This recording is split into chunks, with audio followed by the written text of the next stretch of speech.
அறங்காவலர் குழு நியமனம் எப்படி நடந்ததுன்னு சொன்னாரு.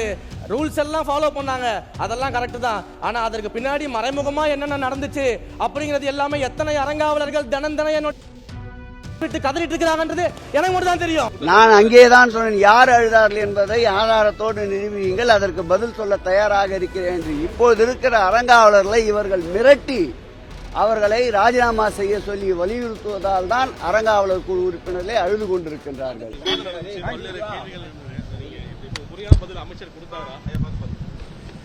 அதாவது நாங்கள் கேட்கின்ற கேள்விகள் எதற்குமே அமைச்சரால் பதில் சொல்ல முடியவில்லை. தற்போது அவர்கள் அறிவித்திருக்கின்ற மானிய கோரிக்கையாகட்டும் அல்லது நிதிநிலை அறிக்கையாகட்டும், அதில் குளங்கள் புதிதாக 75 எடுத்துக் கொள்ளப்படும் என்றார்கள். மரமாத்து பணிகள் 250 எடுத்துக் கொள்ளப்படும், திருத்தேர்கள் என்றார்கள். 3000 திருக்கோயில்களுக்கு திருப்பணி என்றார்கள். இவையெல்லாம் ஏற்கனவே நடந்து கொண்டிருக்கின்ற பணிகளின் தொடர்ச்சியா அல்லது இவையெல்லாம் புதிய கோயிலா என்று கேட்டதற்கு இவர்களால் பதில் சொல்ல முடியவில்லை. திராவிட மாடலுடைய ஆட்சியினுடைய நீட்சிதான் இந்த நிதிநிலை அறிக்கை என்பதை நான் பதிவு செய்கிறேன். கண்டிப்பா நான் தான் சேலஞ்சா சொன்னேன். இப்பொழுது 106 அறிவிப்புகள் அறிவித்திருக்கிறீர்கள்.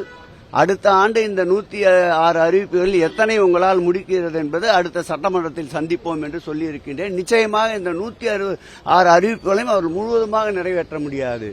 அப்படியே இருந்தாலும் ஏற்கனவே திராவிட மாடல் ஆட்சியில் தொடங்கப்பட்ட திட்டங்களைத்தான், நடைபெற்றுக் கொண்டிருக்கின்ற பணிகளை தான் அவர்களால் முடிக்க முடியுமே தவிர புதிய பணிகள் எதையும் எடுத்து முடிக்க முடியாது என்பதை சவாலாக கூறிக்கொள்கிறேன். அறங்காவலர் நியமனத்தை பொறுத்தளவில் உச்சமின் நீதிமன்ற நீதிபதி சுந்தரேசன் கணம் அவர்களே எங்களை பாராட்டினார். 10,000 கோயிலுக்கு அறங்காவலர் குழு நியமனத்தை நாங்கள் செய்திருக்கின்றோம். இந்த ஆட்சியில் அறங்காவலர் குழு நியமனத்திற்காக கோரிய மனுக்கள் அவர்கள் குறிப்பிட்ட தேதி 3 முறை தள்ளி வைத்திருக்கிறார்கள். இந்த அறங்காவலர் குழு விண்ணப்பங்கள் கூட இந்த ஆட்சியில் பெற முடியாத ஒரு சூழ்நிலை தான் நிலவுகிறது.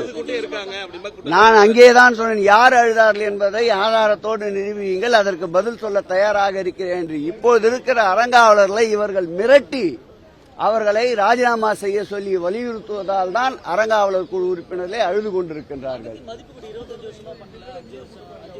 அதற்கு தான் நான் பதில் சொன்னேன். அந்தந்த திருக்கோயிலுடைய இணை ஆணையருடைய பணி அது. அவர்கள் பணி நிமித்தத்தின் காரணமாக ஓராண்டு இல்லை என்றாலும் அடுத்த ஆண்டு செய்வார்கள். அதற்கு கூட குற்றம் காண்பித்து அதில் ஊழல் என்று சொன்னால் எப்படி ஏற்றுக்கொள்ள முடியும்? இந்த அரசை, திராவிட மாடல் ஆட்சியை பொறுத்தளவில் எந்த குற்றச்சாட்டாக இருந்தாலும் ஆதாரபூர்வமாக அவர்கள் கொண்டு வந்தால் அதை சந்திப்பதற்கு தயாராக இருக்கின்றோம். எதற்கும் பயந்து அஞ்சி நடுங்குகின்றவர்கள் அல்ல. எப்பொழுதும் போல் உறுதியாக இருப்போம். எங்களுடைய காலடி சுவடுகள், எங்களுடைய பாதையினுடைய வேகங்கள் இன்னும் அதிகமாகத்தான் இருக்கும்.